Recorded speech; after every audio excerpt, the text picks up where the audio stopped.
Hello, and welcome to Take the Stand Inclusive Leaders.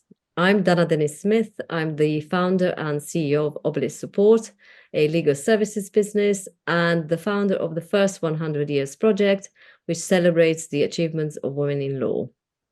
I'm on a mission to make the legal sector a more inclusive place, and so I've invited legal industry leaders who also care about inclusivity. This week, I'm talking to Sunil Sehgal, Chief Counsel at Mondelez International, one of the world's largest snacks companies. Welcome, Sunil. Hi, Dana. Good to see you. It's great to have you here. Let's start by asking you, what does inclusive leadership mean to you? I think personally, inclusive leadership actually starts with diversity. Actually, for me, the two go hand in hand. You need to have diversity first before you can be inclusive. So, just to give you an example, if I think about my team, my legal team in my organisation, we've got a whole mix of backgrounds. We've got different age profiles. We've got people with different neurodiverse conditions. That makes it a really, really rich team. It's a very, very diverse team, and that's the mix that we have. So I think when we talk about what does inclusive leadership mean, I think your starting point is, do you have a diverse mix? And then the inclusive element is the culture. It's the culture that you create within that mix. And that culture is about feeling valued. It's being, free to be yourself, being able to think differently, having different opinions, different values that is taken into account. And I think then ultimately underpinning all that is giving people a sense of belonging. So I think it's the diversity, the inclusive element, all of that, which ultimately means people feel that they belong. Well, that's great, because my next question is about inclusive leaders. And culture is all well and good, but how do you create it? And obviously, leaders have a very important role to play. So, what do you think are the top, let's say, 3 qualities of an inclusive leader? I think if you think about, what is good inclusive leadership, first of all, it's the ability to successfully lead a group of diverse people. And how do you get there? What are those kind of key things that a leader needs? I think the first one would be empathy, treating people, treating others like they would like to be treated, not like you would like to be treated. Being curious. There's a lot you won't know about the people that you work with. Having a very, very good self-awareness, awareness of your impact on other people. What as a leader, we can often underestimate how much impact we have on others, and the ability to adapt your style. And I think all of that is encompassed within empathy. And I think that would be my first kind of key trait of a leader. I think the second point I would say would be proactivity. So make sure you raise your awareness of around inclusivity and just around the people that you work with. That includes things like reaching out to diverse candidates, perhaps mentoring, sponsorship opportunities. Anything you can do proactive, because we do live in a world where we do have to work hard to get towards inclusivity. So that proactivity is absolutely key. And I think the third one is recognizing and addressing your bias. We all have bias. I mean, that is a reality. And I think if you want to lead in a way where you think you don't have bias, I think you're kidding yourself. It's recognizing it is the first point, understanding it, identifying it, and then challenging yourself. I think once you've got that awareness and that recognition, you can start to challenge your biases. I've certainly had examples of that. A while back recruited someone with a neurodiverse condition. And she told me about it in the interview, and I have to admit my bias radar went up straight away. My initial thought was, oh, how is she going to be able to do this job? But I recognized that I was thinking that. And then when she started to tell me actually about all the advantages of her neurodiverse condition and what it could bring, I was convinced of the benefits, and I ended up recruiting her, and she's been a brilliant hire, and we get a lot of benefit from that. So I think that those 3 areas, empathy, proactivity, and addressing bias, would be the 3 big areas for me that leaders should have. Oh, that's brilliant. Actually, catching yourself with your bias is a good one.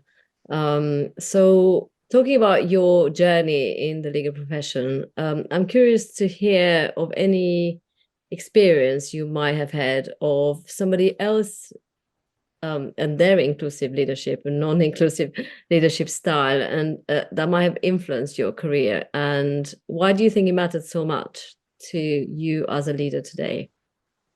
Yeah, I mean, I think, I've had some very positive experiences of inclusive leaders. I've had some less positive experience of not very inclusive leaders. I think, and I think it's changed a lot over the years in my experience. I've been in situations where I have Asian background. I remember a time sitting in a meeting with 10 or so white males, and we were talking about diversity, and the facilitator at the time said, "Oh, if you look around the room, we're all white male." And I sort of looked around and thought, I'm not a white male.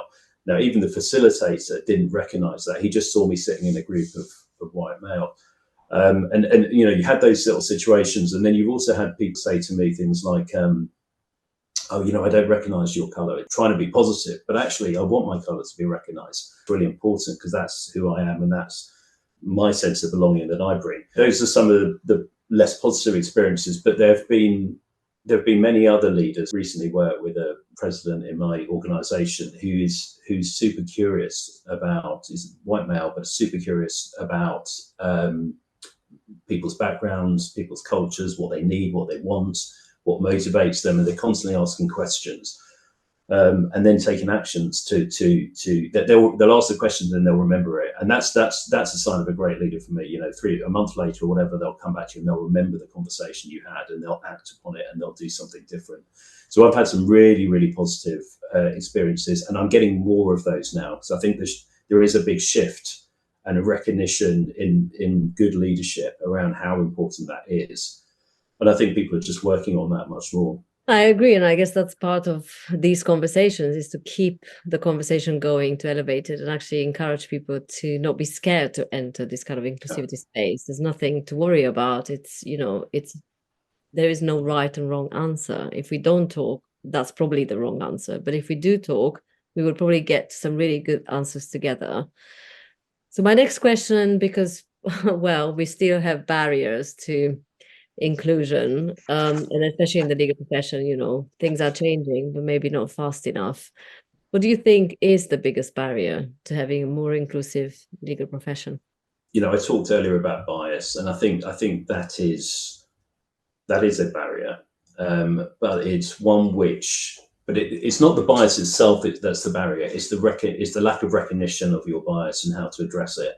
Because as I said before, I think bias is a reality for all of us, and we have to accept that. And once you can accept that, that's when you can address it. But it's that still lack of acceptance, I think, around bias, I think, and that connects to the lack of self-awareness also. So we do still see that, and I think those are certainly barriers. And then there's lack of education. I think the proactivity point that I mentioned earlier, you need to go out and learn about these sorts of things. There's different ways you can do that. In my organization, we have reverse mentoring programs now. I recently went through a reverse mentoring program with a member of the LGBTQ community, and that was a really, really enlightening process and experience for me. I learned a lot through those few months and the various meetings that we had, and it's made me understand him, that individual I spoke to, better, and other members of that community much, much better. Great piece of learning and training for me. The other area that certainly in our organization we focus on a lot is allyship training. There are so many different groups of people that we want to include. You as an individual, you're not going to be in all of those groups, so you have to learn about those. And if you've got the mindset of being an ally to those groups and learning what it feels like to be in one of those, that is hugely powerful, I think. The barriers at the minute, people lacking that education a little bit, I think, and managing through the bias would probably be the key ones. I think the other one actually worth just mentioning in the business environment, inclusive leadership is difficult. It's not easy. We have to be honest about that. It's probably easier just to do the same thing the same way with everybody, because it takes the least amount of effort. The problem with it is you don't get the benefit, and it's very short term. People aren't engaged, people aren't motivated. if you take that approach, you are going to just lose people and not bring them on that leadership journey with you. So for me, it's not an option. You have to make the effort to be an inclusive leadership. But business pressures are there to get people to make decisions quickly and to act in a certain way. And we have to find that right balance, actually. So I think there should be a recognition that inclusive leadership is a difficult journey that we're on at the minute. I think that's a really good point. Actually, it's a great point about it takes effort, but it's worth it. But I think the other thing with regards to effort, the kind of positive aspect of it is it's not an end process. The idea that somehow you arrive and somebody says, well, we've done the woman, we will do race now, and then we will do some other category. It's actually an ongoing process, which means that you can think longer term and not speed up and kind of lose steam, because actually it never ends. You see everybody's potential in the right light and you assess them correctly and you don't disadvantage people.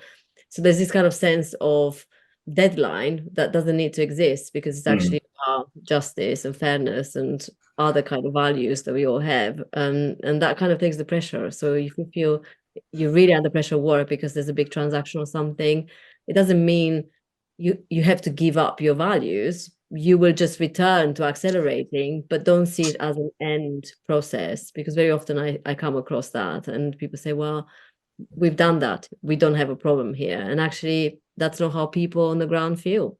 Yeah, no, absolutely. And I think that's the test. I think, you were saying when you're under pressure, that is the test of true inclusive leadership. I think when it's good, it's easy. You can make those decisions easier. You've got the time, you've got the resource and whatever to do it. It's when you're in those pressurized situations, I think that's when the best inclusive leaders show themselves. To make those sort of decisions in the right way and to put all those things in practice, all those learnings and everything that they've had.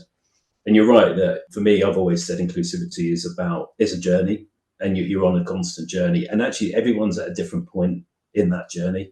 I found people where I've had to help them along their journey to get them to a certain point. People have had to help me along my journey because they're ahead of me in their thinking in certain areas. That's what makes it interesting. I don't think there is any absolute end point to that journey. I think in an ideal world, we wouldn't even have to do any of this, because we'd live in an environment where you had this perfect equity and inclusivity everywhere. But that is just not the reality that we work in. But it certainly makes it interesting. I mean, I think the fact that I'm learning all the time about different people from different backgrounds and everything else really enriches my life, I think, and makes it interesting for me. And that leads us very nicely to my next question, which is, what is the one question you should ask yourself if you want to be more inclusive? To do it well and to really succeed at it, you've got to believe it. You have to believe in it. I think there's a big push in business these days to promote diversity and inclusion and to be an inclusive leader. And look, there's plenty of good reasons for that. Business performance, customer service, innovation, productivity, engagement, all those things will improve if you're an inclusive leader. And I think those are very, very good business reasons. And if you need business reasons, that's what they are. I think to be super successful at it, you need to go beyond that. You need to go beyond the business reasons, and you start with the why. Why are you actually doing this? And I think, we live in a society today where we're more multicultural, we're multi-generational. We have people with more visible and non-visible disabilities and a whole variety of different things. I think to recognize that world that we live in and to succeed and to actually lead people in that world in a successful way, you've got to believe it, and you've got to truly want to do it and recognize whatever privilege you might have, whatever bias you might have, and address those sorts of things. So it's the belief, I think, for me. That's great. So we've come to the end. My last question. Sure. Who is your role model for inclusive leadership? And it doesn't need to be a person around you at the office. It can be anyone. We've had some very interesting examples. So who inspired you basically to want to be an inclusive leader? God, I didn't know you were going to ask me that question. I would have taken a bit of time to think about that one. You know, when you look on the world stage, I mean, there are certain individuals that really stand out, like Barack Obama, Nelson Mandela, when they have operated in the world that we live in, and what they've achieved from their positions is remarkable, and I think inspiring. You know, when I watch some of the speeches that Barack Obama used to give, you know, that was just so super inspiring in the way that he could deliver those sorts of messages and inspire people. I think so on the world stage, you know, there's certainly individuals like that. I think I've worked with some amazing leaders in business over the last, you know, 20 plus years or so. There are one or two who find the right balance between sort of people and business. Yeah, there's one that I'm, you know, been working with recently who's moving roles and moving on, and I was just writing his kind of goodbye cards actually just the other day, and what I wrote in it was, you know, thank you for, I've learned a lot from you in terms of leadership and business leadership, but more importantly, people leadership. And I think what I learned from him was the drive and determination to get the business to go where it's going, but to do it in a people-led way. So start with people. You know, I work in a snacks business, but you know, somebody in my business recently said, actually, we're not in the snacks business, we're in the people business. The people are the ones that make the snacks and sell the snacks. We're really in the people business. So I think, you know, I've heard certainly in my organization, certain leaders speaking in that way around people. It's people first and people led first. And I think that's they're the ones that have really inspired me and helped me, and I've learned from them along the way. Oh, that's great. Really wonderful bits of advice there, and actually so much awareness and self-awareness and everything. So really great. And as you say, it's about people. That's why we're talking about it. And Yeah. thank you so much, Sunil, for coming and Thank for you. It's a pleasure. sharing. And it's really, really great to have had the opportunity to chat to you. I hope you all found this conversation interesting and useful, and it's given you plenty of ideas for making your workplace, your team, and organization more inclusive. To find more conversations on inclusivity, you can subscribe to my YouTube channel at Oblit Support, or connect with me on LinkedIn, searching Dana Denis-Smith and heading to my video section. If you have any questions or feedback, I'd love to hear from you. You can email me at d.denis-smith@oblitsupport.com. Thank you for watching Take the Stand, Inclusive Leaders, and see you next time.